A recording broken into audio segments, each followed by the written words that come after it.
नमस्ते।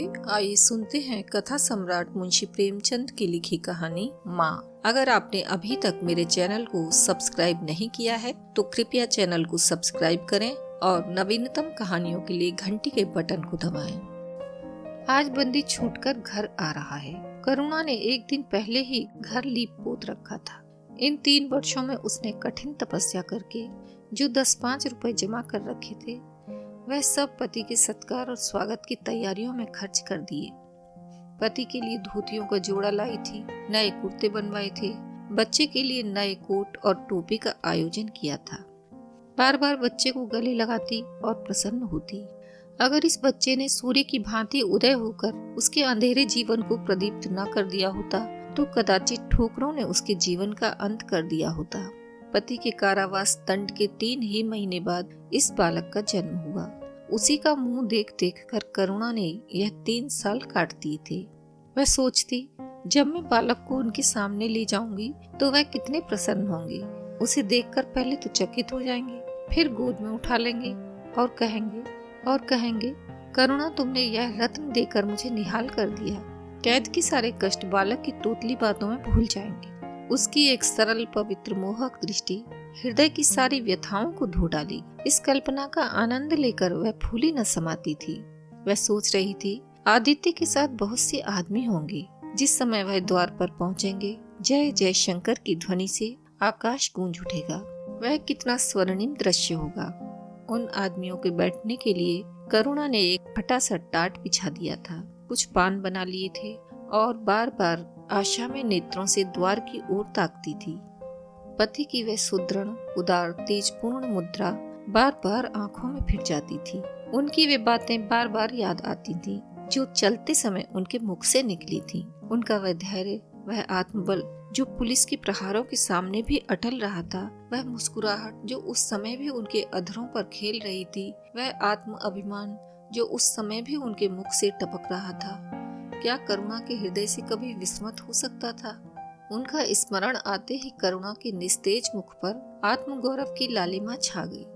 यही वह आलम्बन था जिसने इन 3 वर्षों की घोर यातनाओं में भी उसके हृदय को आश्वासन दिया था। कितनी ही रातें फाकों से गुजरी, बहुधा घर में दीपक जलने की नौबत भी न आती थी, पर दीनता के आंसू कभी उसकी आंखों से न गिरी। आज उन सारी विपत्तियों का अंत हो जाएगा।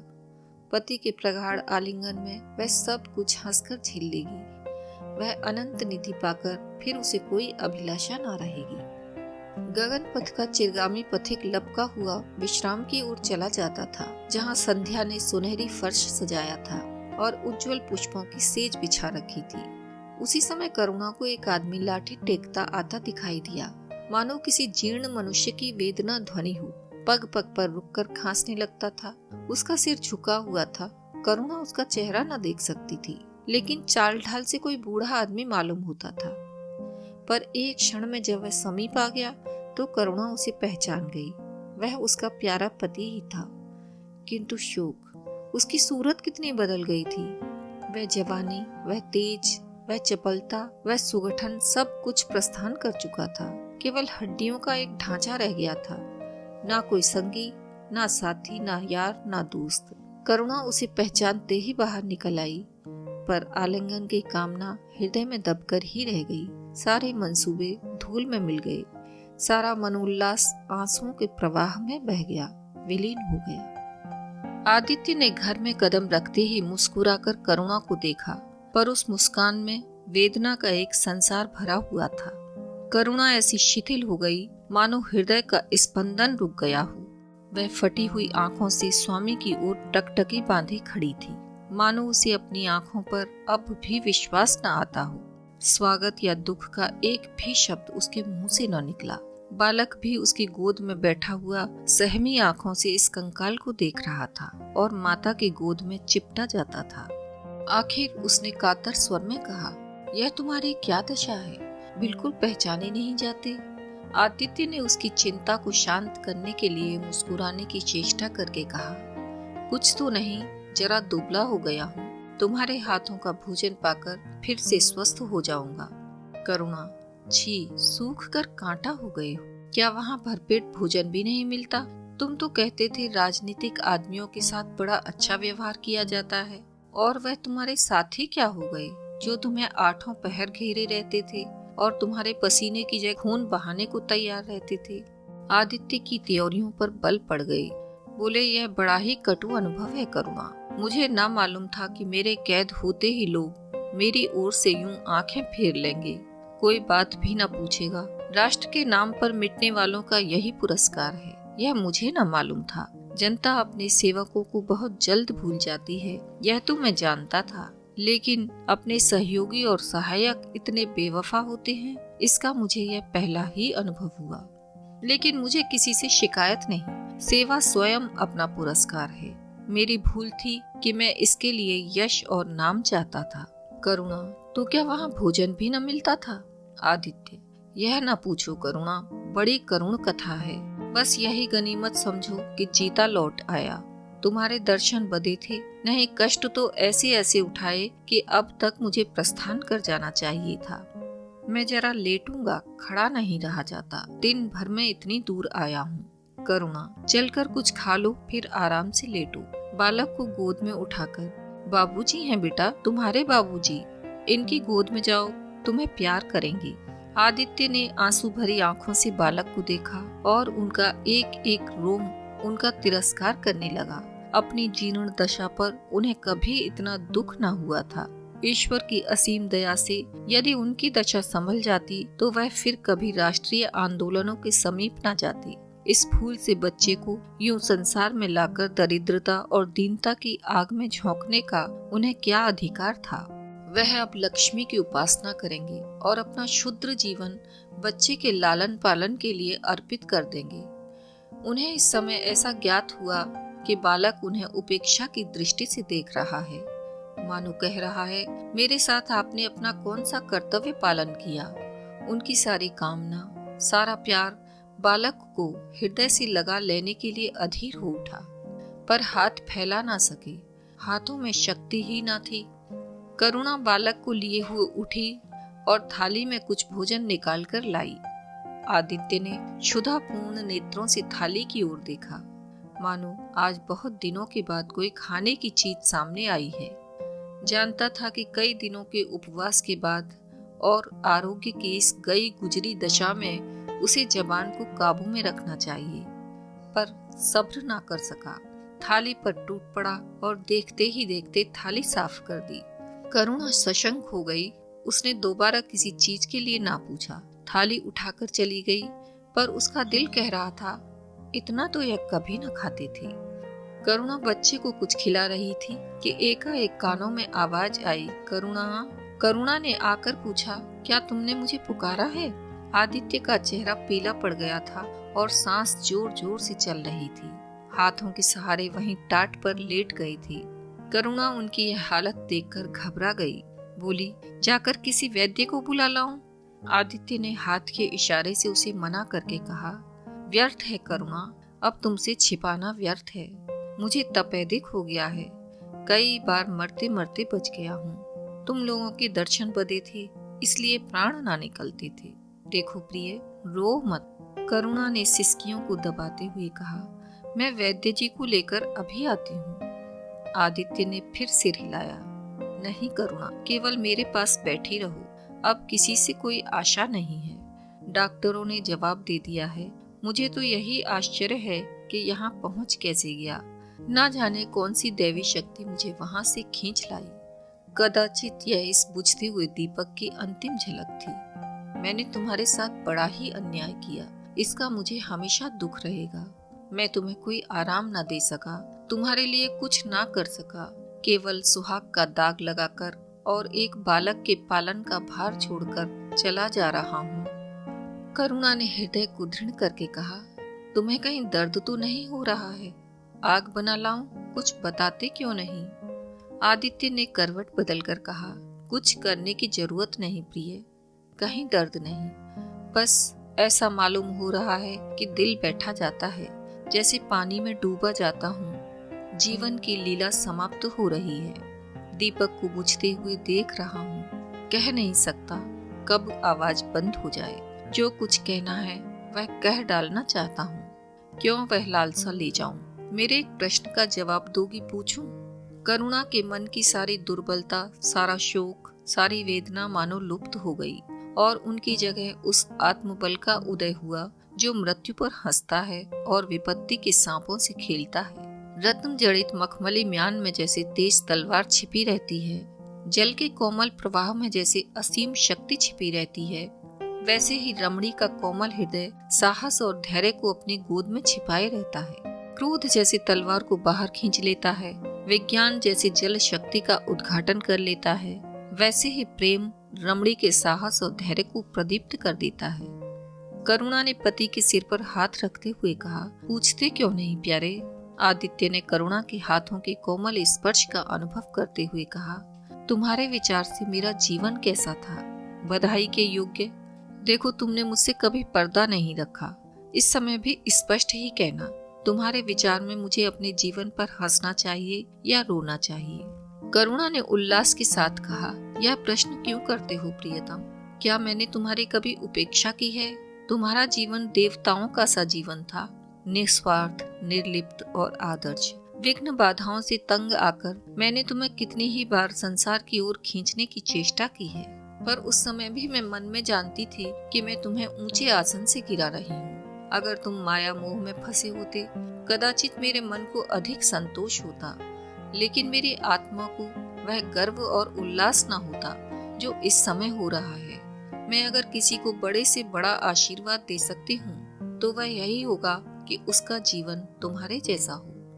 यह कहते कहते करुणा का आभाहीन मुखमंडल ज्योतिर्मय हो गया, मानो उसकी आत्मा दिव्य हो गई हो। आदित्य ने सगर्व नेत्रों से करुणा को देखकर कहा, बस अब मुझे संतोष हो गया करुणा। इस बच्चे की ओर से मुझे कोई शंका नहीं है। मैं उसे इससे अधिक कुशल हाथों में नहीं छोड़ सकता।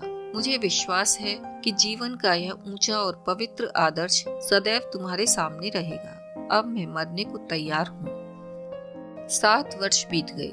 बालक प्रकाश अब 10 साल का रूपवान, बलिष्ठ, प्रसन्न मुख कुमार था।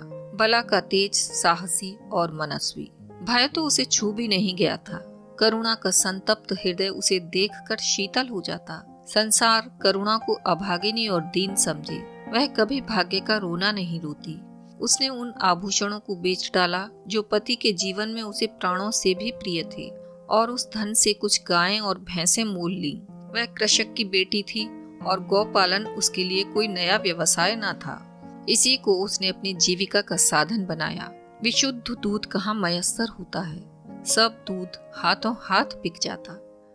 करुणा को पहर दिन से पहर रात तक काम में लगे रहना पड़ता, पर वह प्रसन्न थी। उसके मुख पर निराशा या दीनता की छाया नहीं, संकल्प और साहस का तेज है। उसके एक एक अंग से आत्मगौरव की ज्योति सी निकल रही है। आंखों में एक दिव्य प्रकाश है, गंभीर, अथाह और असीम। सारी वेदनाएं, वैधव्य का शोक और विधि का निर्दय प्रहार सब उस प्रकाश की गहराई में विलीन हो गया है। प्रकाश पर वह जान देती है। उसका आनंद, उसकी अभिलाषा, उसका संसार, उसका स्वर्ग सब प्रकाश पर न्योछावर है। पर यह मजाल नहीं कि प्रकाश कोई शरारत करे और करुणा आंखें बंद कर ले। नहीं, वह उसके चरित्र की बड़ी कठोरता से देखभाल करती है। वह प्रकाश की माँ ही नहीं, माँ और बाप दोनों है। उसके पुत्र स्नेह में माता की ममता के साथ पिता की कठोरता भी मिली हुई है।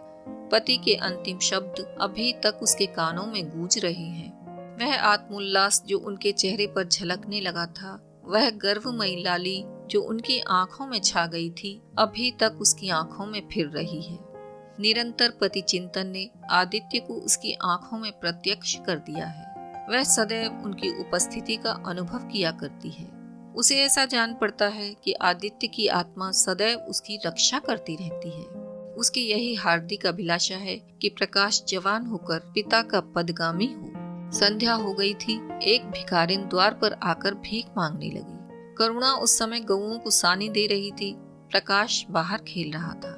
बालक ही तो था। शरारत सूझी, घर में गया और कटोरे में थोड़ा सा भूसा लेकर बाहर निकला।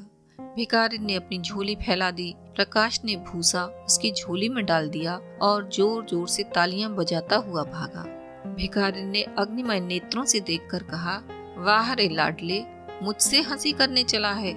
यही माँ बाप ने सिखाया है, तब तो खूब कुल का नाम जगाओगी। करुणा उसके बोल सुनकर बाहर निकल आई और पूछा, क्या है माता, किसको कह रही हो? भिखारिन ने प्रकाश की तरफ इशारा करके कहा, वह तुम्हारा लड़का है ना? देखो, कटोरे में भूसा भरकर मेरी झोली में डाल गया है।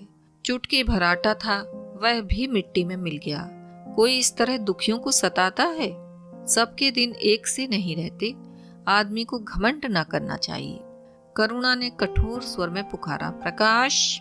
प्रकाश लज्जित ना हुआ, अभिमान से सिर उठाए हुए आया और बोला, यह हमारे घर भीख मांगने क्यों आई है?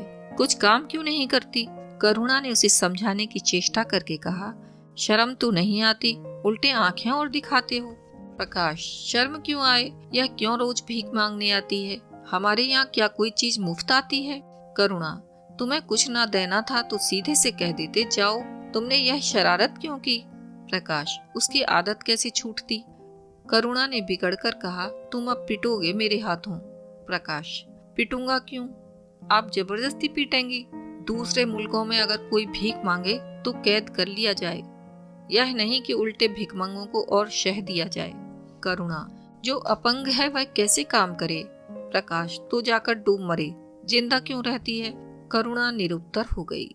बुढ़िया को तो उसने आटा दाल देकर विदा किया, किंतु प्रकाश का कुतर्क उसके हृदय में फोड़े के समान टीसता रहा। इसने यह धृष्टता, यह अभिनय कहाँ सीखा? रात को भी उसे बार बार यही ख्याल सताता रहा।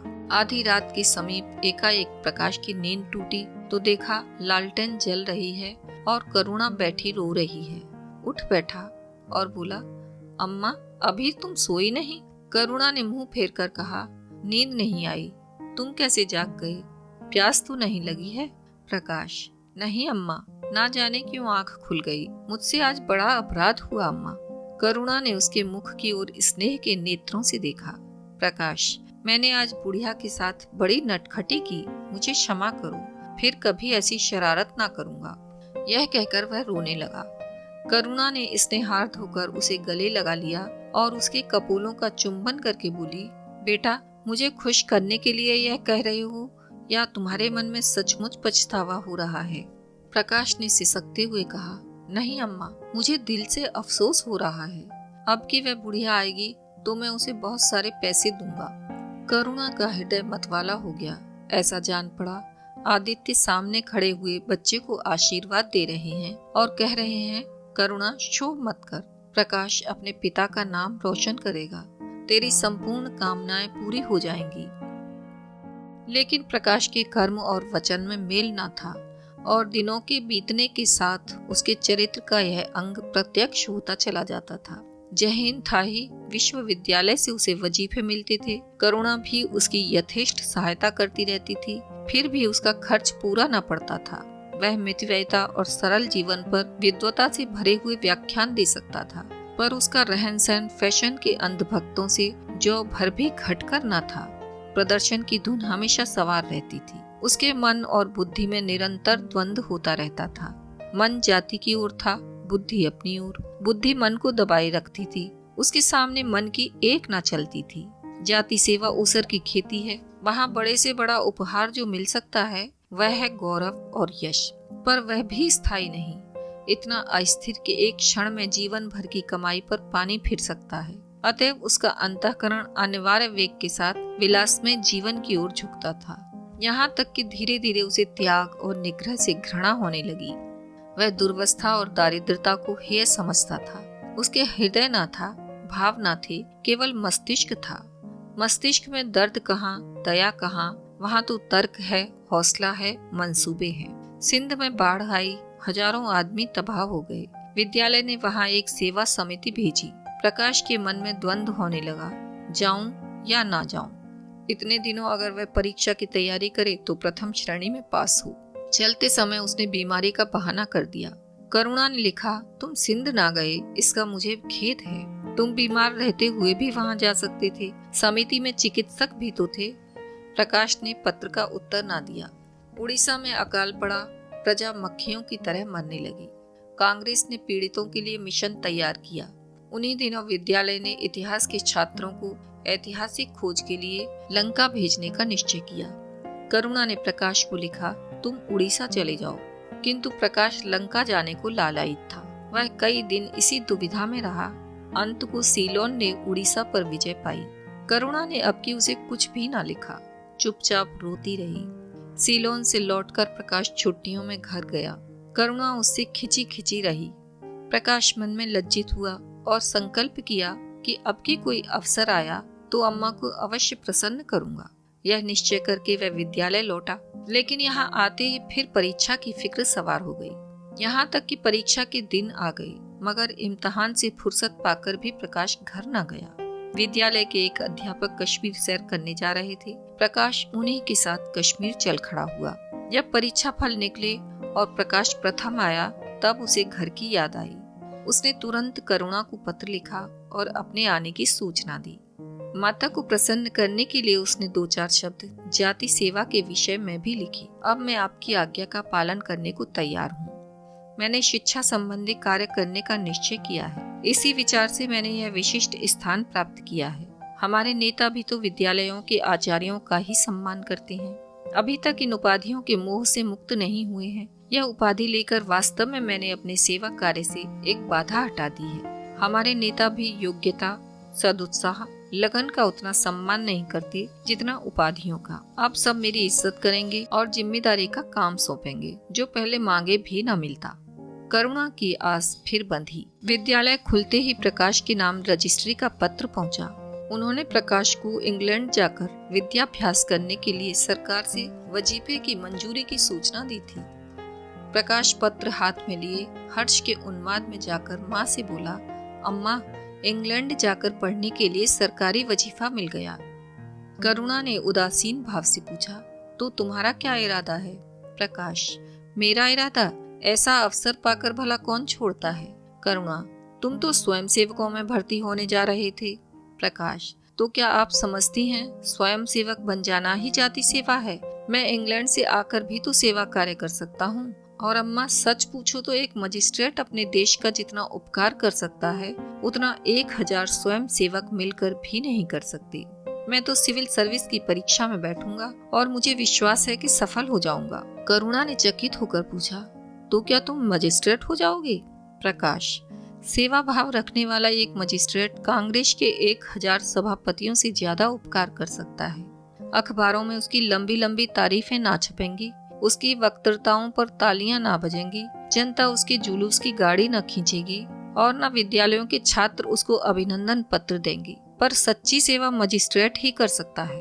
करुणा ने आपत्ति के भाव से कहा, लेकिन यही मजिस्ट्रेट तो जाति के सेवकों को सजाएं देते हैं, उन पर गोलियां चलाते हैं। प्रकाश, अगर मजिस्ट्रेट के हृदय में परोपकार का भाव है तो वह नरमी से वही काम कर सकता है जो दूसरे गोलियां चलाकर भी नहीं कर सकते। करुणा, मैं यह न मानूंगी। सरकार अपने नौकरों को इतनी स्वाधीनता नहीं देती। वह एक नीति बना देती है और हर एक सरकारी नौकर को उसका पालन करना पड़ता है। सरकार की पहली नीति यह है कि वह दिन दिन अधिक संगठित और दृढ़ हो। इसके लिए स्वाधीनता के भावों का दमन करना जरूरी है। अगर कोई मजिस्ट्रेट इस नीति के विरुद्ध काम करता है तो वह मजिस्ट्रेट ना रहेगा। वह हिंदुस्तानी मजिस्ट्रेट था जिसने तुम्हारे पिताजी को जरा सी बात पर 3 साल की सजा दे दी। इस सजा ने उनके प्राण लिए। बेटा, मेरी इतनी बात मानो, सरकारी पदों पर ना गिरो। मुझे यह मंजूर है कि तुम मोटा खाकर और मोटा पहनकर अपने देश की कुछ सेवा करो। इसके बदले कि तुम हाकिम बन जाओ और शान से जीवन बिताओ। यह समझ लो कि जिस दिन तुम हाकिम की कुर्सी पर बैठोगे, उस दिन से तुम्हारा दिमाग हाकिमों का सा हो जाएगा। तुम यही चाहोगे कि अफसरों में तुम्हारी नेकनामी और तरक्की हो। एक गंवारू मिसाल लो। लड़की जब तक मैके में कुंवारी रहती है, वह अपने को उसी घर का समझती है, लेकिन जिस दिन ससुराल चली जाती है, वह अपने घर को दूसरों का घर समझने लगती है। माँ बाप, भाई बंद सब वही रहते हैं, लेकिन वह घर अपना नहीं रहता। यही दुनिया का दस्तूर है। प्रकाश ने खींचकर कहा, तो क्या आप यही चाहती हैं कि मैं जिंदगी भर चारों तरफ ठोकरें खाता फिरूं? करुणा कठोर नेत्रों से देखकर बोली, अगर ठोकर खाकर आत्मा स्वाधीन रह सकती है तो मैं कहूँगी ठोकर खाना अच्छा है। प्रकाश ने निश्चयात्मक भाव से पूछा, तो आपकी यही इच्छा है? करुणा ने उसी स्वर में उत्तर दिया, हाँ, मेरी तो यही इच्छा है। प्रकाश ने कुछ जवाब ना दिया, उठकर बाहर चला गया और तुरंत रजिस्ट्रार को इनकारी पत्र लिख भेजा। मगर उसी क्षण से मानो उसके सिर पर विपत्ति ने आसन जमा लिया। विरक्त और विमन अपने कमरे में पड़ा रहता, ना कहीं घूमने जाता, ना किसी से मिलता। मुंह लटकाए भीतर आता, 2-4 कौर खाता और फिर बाहर चला जाता। यहाँ तक कि 1 महीना गुजर गया। ना चेहरे पर वह लाली रही, ना वह ओज। आंखें अनाथों के मुख की 3 याचना से भरी हुई। ओंठ हंसना भूल गए, मानो उस इनकारी पत्र के साथ उसकी सारी सजीवता, सारी चपलता, सारी सरसता विदा हो गई। करुणा उसके मनोभाव समझती थी और उसके शोक को भुलाने की चेष्टा करती थी, पर रूठे देवता प्रसन्न न होते थे। आखिर एक दिन उसने प्रकाश से कहा, बेटा, अगर तुमने विलायत जाने की ठान ली है तो चले जाओ, मैं मना ना करूंगी। मुझे खेद है कि मैंने तुम्हें रोका। अगर मैं जानती कि तुम्हें इतना आघात पहुंचेगा तो कभी ना रोकती। मैंने तो केवल एक विचार से रोका था कि तुम्हें जाति सेवा में मग्न देखकर तुम्हारे पिताजी की आत्मा प्रसन्न होगी। उन्होंने चलते समय यह वसीयत की थी। प्रकाश ने रुखाई से जवाब दिया, अब क्या जाऊंगा, इनकारी खत लिख चुका। मेरे लिए कोई अब तक बैठा थोड़े ही होगा। कोई दूसरा लड़का चुन लिया गया होगा और फिर करना ही क्या है। जब आपकी मर्जी है कि गांव-गांव की खाक छानता फिरूं तो वही सही। करुणा का गर्व चूर चूर हो गया। इस अनुमति से उसने बाधा का काम लेना चाहा था, पर सफल ना हुई। बोली, अभी ना चुना गया होगा, लिख दो, मैं जाने को तैयार हूँ। प्रकाश ने झुंझलाकर कहा, अब कुछ नहीं हो सकता। लोग हंसी उड़ाएंगे। मैंने तय कर लिया है कि जीवन को आपकी इच्छा के अनुकूल बनाऊंगा। करुणा, तुमने अगर शुद्ध मन से यह इरादा किया होता तो यूं ना रहती। तुम मुझसे सत्याग्रह कर रही हो। अगर मन को दबाकर, मुझे अपनी राह का कांटा समझकर तुमने मेरी इच्छा पूरी भी की तो क्या। मैं तो जब जानती कि तुम्हारे मन में आप सेवा का भाव उत्पन्न होता। तुम आज ही रजिस्ट्रार साहब को पत्र लिख दो। प्रकाश, अब नहीं लिख सकता। तो इसी शोक में तने बैठे रहोगे। लाचारी है। करुणा ने कुछ और ना कहा।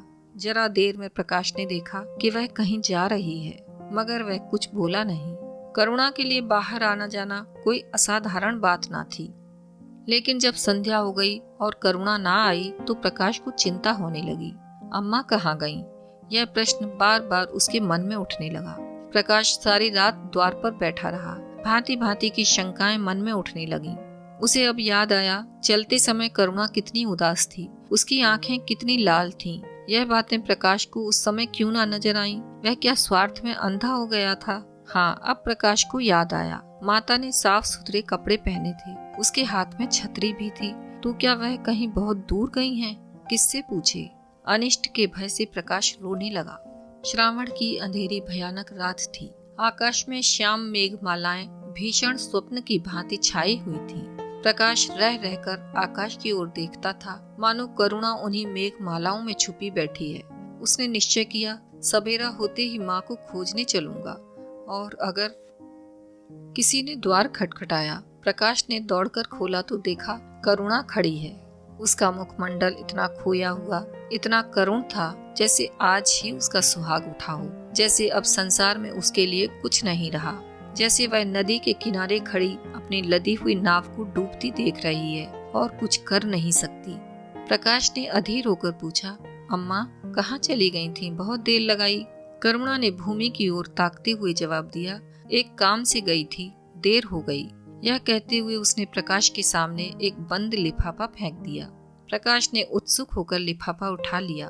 ऊपर ही विद्यालय की मोहर थी। तुरंत ही लिफाफा खोलकर पढ़ा। हल्की सी लालिमा चेहरे पर दौड़ गई। पूछा, यह तुम्हें कहाँ मिल गया अम्मा? करुणा, तुम्हारे रजिस्ट्रार के पास से लाई हूँ। क्या तुम वहाँ चली गई थी? और क्या करती?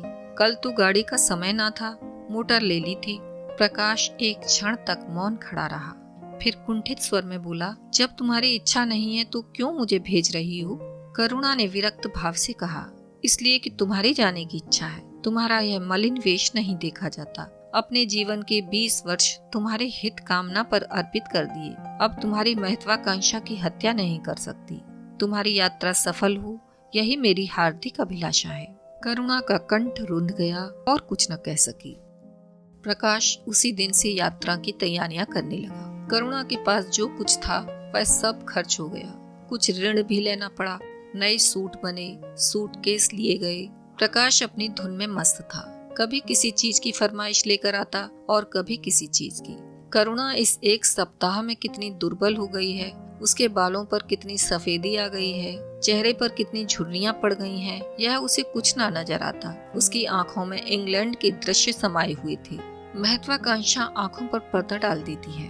प्रस्थान का दिन आया। आज कई दिन के बाद धूप निकली थी। करुणा स्वामी के पुराने कपड़ों को बाहर निकाल रही थी। उनकी गाढ़े की चादरें, खद्दर के कुर्ते, पाजामे और लिहाफ अभी तक संदूक में संचित थे। प्रतिवर्ष वे धूप में सुखाए जाते और फिर झाड़ पोंछकर रख दिए जाते थे। करुणा ने आज फिर उन कपड़ों को निकाला, मगर सुखाकर रखने के लिए नहीं, गरीबों को बांट देने के लिए। वह आज पति से नाराज है। वह लुटिया, डोर और घड़ी जो आदित्य की चिर संगिनी थी और जिनकी आज 20 वर्ष से करुणा ने उपासना की थी, आज निकालकर आंगन में फेंक दी गईं। वह झोली जो बरसों आदित्य के कंधों पर आरूढ़ रह चुकी थी, आज कूड़े में डाल दी गई। वह चित्र जिसके सामने आज 20 वर्ष से करुणा सिर झुकाती थी, आज बड़ी निर्दयता से भूमि पर डाल दिया गया। पति का कोई स्मृति चिन्ह वह अब अपने घर में नहीं रखना चाहती। उसका अंतःकरण शोक और निराशा से विदीर्ण हो गया है और पति की सिवा वह किस पर क्रोध उतारे? कौन उसका अपना है? वह किससे अपनी व्यथा कहे, किसे अपनी छाती चीर कर दिखाए? वह होते तो क्या आज प्रकाश दास्ता की जंजीर गले में डालकर फूला न समाता? उसे कौन समझाए कि आदित्य भी इस अवसर पर पछताने के सिवा और कुछ न कर सकते थे। प्रकाश के मित्रों ने आज उसे विदाई का भोज दिया था। वहां से वह संध्या समय कई मित्रों के साथ मोटर पर लौटा। सफर का सामान मोटर पर रख दिया गया। तब वह अंदर जाकर माँ से बोला, अम्मा जाता हूँ, बम्बई पहुंचकर पत्र लिखूंगा। तुम्हें मेरी कसम, रोना मत और मेरे खतों का जवाब बराबर देना। जैसे किसी लाश को बाहर निकालते समय संबंधियों का धैर्य छूट जाता है, रुके हुए आंसू निकल पड़ते हैं और शोक की तरंगें उठने लगती हैं, वही दशा करुणा की हुई। कलेजे में एक हाहाकार हुआ जिसने उसकी दुर्बल आत्मा के एक एक अणु को कपा दिया। मालूम हुआ पांव पानी में फिसल गया है और मैं लहरों में बही जा रही हूँ। उसके मुख से शोक या आशीर्वाद का एक भी शब्द ना निकला। प्रकाश ने उसके चरण छुए, अश्रु जल से माता के चरणों को पखारा, फिर बाहर चला गया। करुणा पाषाण मूर्ति की भांति खड़ी थी। सहसा ग्वाले ने आकर कहा, बहू जी भैया चले गए, बहुत रोते थे। तब करुणा की समाधि टूटी। देखा सामने कोई नहीं है। घर में मृत्यु का सा सन्नाटा छाया हुआ है और मानो हृदय की गति बंद हो गई है। सहसा करुणा की दृष्टि ऊपर उठ गई। उसने देखा कि आदित्य अपनी गोद में प्रकाश की निर्जीव देह लिए खड़े हुए रो रहे हैं। करुणा पछाड़ खाकर गिर पड़ी। करुणा जीवित थी पर संसार से उसका कोई नाता ना था। उसका छोटा सा संसार जिसे उसने अपनी कल्पनाओं के हृदय में रचा था, स्वप्न की भांति अनंत में विलीन हो गया था। जिस प्रकाश को सामने देखकर वह जीवन की अंधेरी रात में भी हृदय में आशाओं की संपत्ति लिए जी रही थी, वह बुझ गया और संपत्ति लुट गई। अब ना कोई आश्रय था और ना उसकी जरूरत। जिन गऊओं को वह दोनों वक्त अपने हाथों से दाना चारा देती थी और सहलाती थी, अब खूंटे पर बंधी निराश नेत्रों से द्वार की ओर ताकती रहती थी। बछड़ों को गले लगाकर चुमकारने वाला अब कोई ना था। किसके लिए दूध दुहे, मस्का निकाले, खाने वाला कौन था? करुणा ने अपने छोटे से संसार को अपने ही अंदर समेट लिया था। किंतु एक ही सप्ताह में करुणा के जीवन ने फिर रंग बदला। उसका छोटा सा संसार फैलते फैलते विश्वव्यापी हो गया। जिस लंगर ने नौका को तट से एक केंद्र पर बांध रखा था, वह उखड़ गया। अब नौका सागर के अशेष विस्तार में भ्रमण करेगी, चाहे वह उद्दाम तरंगों के वश में ही क्यों ना विलीन हो जाए। करुणा द्वार पर जा बैठती और मोहल्ले भर के लड़कों को जमा करके दूध पिलाती। दोपहर तक मक्खन निकालती और वह मक्खन मोहल्ले के लड़के खाते। फिर भांति भांति के पकवान बनाती और कुत्तों को खिलाती। अब यही उसका नित्य का नियम हो गया। चिड़िया, कुत्ते, बिल्लियां, चींटे, चींटियां सब अपने हो गए। प्रेम का वह द्वार अब किसी के लिए बंद ना था। उस अंगुल भर जगह में जो प्रकाश के लिए भी काफी ना थी, अब समस्त संसार समा गया। एक दिन प्रकाश का पत्र आया। करुणा ने उसे उठाकर दूर फेंक दिया। फिर थोड़ी देर के बाद उसे उठाकर फाड़ डाला और चिड़ियों को दाना चुगाने लगी। मगर जब निशा योगिनी ने अपनी धूनी जलाई और वेदनाएं उससे वरदान मांगने के लिए विकल हो कर चली, तो करुणा की मनोवेदना भी सजग उठी। प्रकाश का पत्र पढ़ने के लिए उसका मन व्याकुल हो उठा। उसने सोचा, प्रकाश मेरा कौन है, मेरा उससे क्या प्रयोजन। हाँ, प्रकाश मेरा कौन है। हृदय ने उत्तर दिया, प्रकाश तेरा सर्वस्व है। वह तेरे उस अमर प्रेम की निशानी है जिससे तू सदैव के लिए वंचित हो गई। वह तेरे प्राणों का प्राण है, जीवन दीपक का प्रकाश, तेरी संचित कामनाओं का माधुर्य, तेरे अश्रु जल में विहार करने वाला हंस। करुणा उस पत्र के टुकड़ों को जमा करने लगी, मानो उसके प्राण बिखर गए हों। एक एक टुकड़ा उसे अपने खोए हुए प्रेम का एक एक पद चिन्ह मालूम होता था। जब सारे पुर्जे जमा हो गए तो करुणा दीपक के सामने बैठकर उन्हें जोड़ने लगी, जैसे कोई वियोगी हृदय प्रेम के टूटे हुए तारों को जोड़ रहा हो। हाय रे ममता, वह अभागिनी सारी रात उन पुर्जों को जोड़ने में लगी रही। पत्र दोनों ओर लिखा हुआ था, इसलिए पुर्जों को ठीक स्थान पर रखना और भी कठिन था। कोई शब्द, कोई वाक्य बीच में गायब हो जाता। उस एक टुकड़े को वह फिर खोजने लगती। सारी रात बीत गई पर पत्र अभी अपूर्ण था। दिन चढ़ाया, मोहल्ले के लौंडे मक्खन और दूध की चाट में एकत्र हो गए। कुत्तों और बिल्लियों का आगमन हुआ। चिड़िया आकर आंगन में फुदकने लगी। कोई ओखली पर बैठी, कोई तुलसी के चौतरे पर करुणा को सर उठाने की फुर्सत नहीं। दोपहर हुआ, करुणा ने सिर न उठाया। न भूख थी न प्यास थी। फिर संध्या हो गई पर वह पत्र अभी तक अधूरा था। पत्र का आशय समझ में आ रहा था। प्रकाश का जहाज कहीं से कहीं जा रहा है। उसके हृदय में कुछ उठा हुआ है। क्या उठा हुआ है पर करुणा ना सोच सकी। प्यास से तड़पते हुए आदमी की प्यास क्या ओस से बुझ सकती है। करुणा पुत्र की लेखनी से निकले हुए एक एक शब्द को पढ़ना और उसे अपने हृदय पर अंकित कर लेना चाहती थी। इस भांति 3 दिन गुजर गए। संध्या हो गई थी। 3 दिन की जगी आंखें जरा झपक गईं। करुणा ने देखा, एक लंबा चौड़ा कमरा है। उसमें मेजें और कुर्सियां लगी हुई हैं। बीच में एक ऊंचे मंच पर कोई आदमी बैठा हुआ है। करुणा ने ध्यान से देखा, वह प्रकाश था। एक क्षण में एक कैदी उसके सामने लाया गया। उसके हाथ पांवों में जंजीर थी, कमर झुकी हुई। यह आदित्य थे। करुणा की आंखें खुल गईं, आंसू बहने लगे। पत्र के टुकड़ों को फिर समेट लिया और उसे जलाकर राख कर डाला। राख की एक चुटकी के सिवा वहां कुछ ना रहा। यही उस ममता की चिता थी जो उसके हृदय को विदीर्ण किए डालती थी। इसी एक चुटकी राख में उसकी गुड़ियों वाला बचपन, उसका संतप्त यौवन और उसका तृष्णामय वैधव्य सब समा गया। प्रातःकाल लोगों ने देखा तो पक्षी पिंजड़े से उड़ चुका था। आदित्य का चित्र अब भी उसके शून्य हृदय से चिपका हुआ था। वह भग्न हृदय पति की स्नेह स्मृति में विश्राम कर रहा था और प्रकाश का जहाज यूरोप चला जा रहा था। अभी आप सुन रहे थे मुंशी प्रेमचंद की लिखी कहानी माँ।